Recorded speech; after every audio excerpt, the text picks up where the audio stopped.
Good afternoon, everyone. I'm Abby Device with the Fairport Public Library, and I have another craft for you on this beautiful Wednesday. So, as we know, the restrictions for quarantine were going to be slowly lifted over the next few weeks, but it's very clear that we are not going to be able to see our loved ones who are far away and out of state for some time.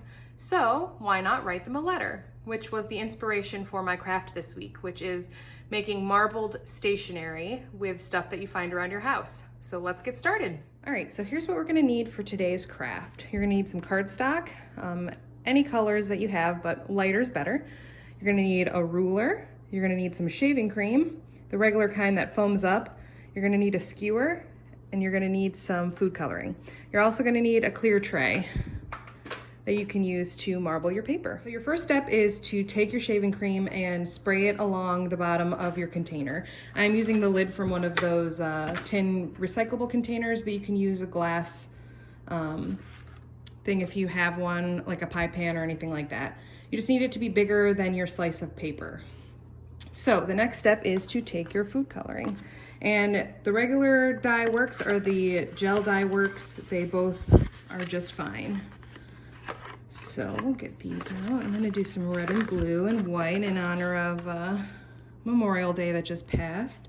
So you're gonna take your food coloring and you're gonna drip it along the shaving cream after you've smoothed it out a little bit. It's just kinda your own pattern, whatever you like to do. And then I'm gonna put some blue in there. After I drop it, I'll pick it back up. Go, get it all around. Now you're gonna wanna make sure it's all the way across the size of the paper. So however you wanna do that, it's really up to you. It's just kind of your own aesthetic. So now you're gonna take your skewer and you're gonna kind of spread the dye out and you're gonna mix it together.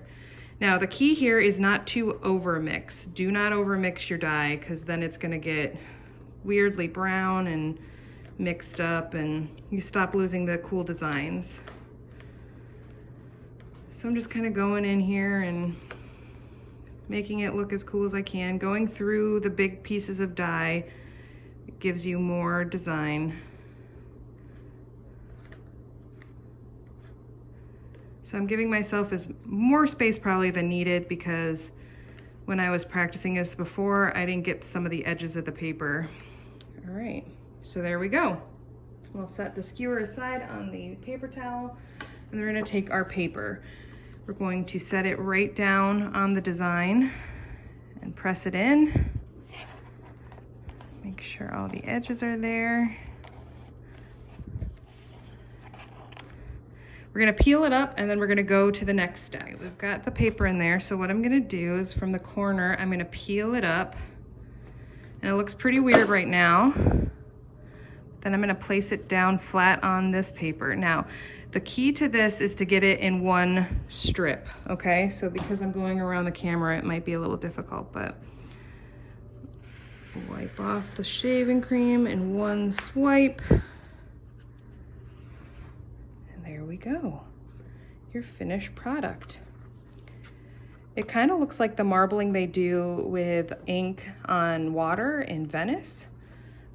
If there's a little bit extra, that's okay. You could just wipe it off. But you can see as you wipe the shaving cream off, the darker dye stays on there. So you're gonna leave that out to dry.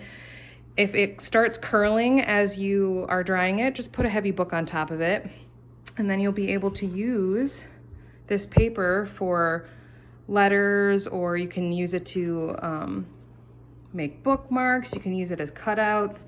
You can use it to line envelopes. I'll add a picture at the end of possible ideas of what you can do with this marbled paper. Just like that, you can have your very own signature marbled stationery. Now, I showed you at the beginning a couple colors of different cardstock that I had, and I wanted to show you the finished product on those. So here is the white one we made with the red and blue. Then I used a lighter cardstock, a yellowish off-white color, and I used green and yellow on that, and this is how that came out. And then I used the dark brown cardstock with all the rainbow, and it came out kind of like this.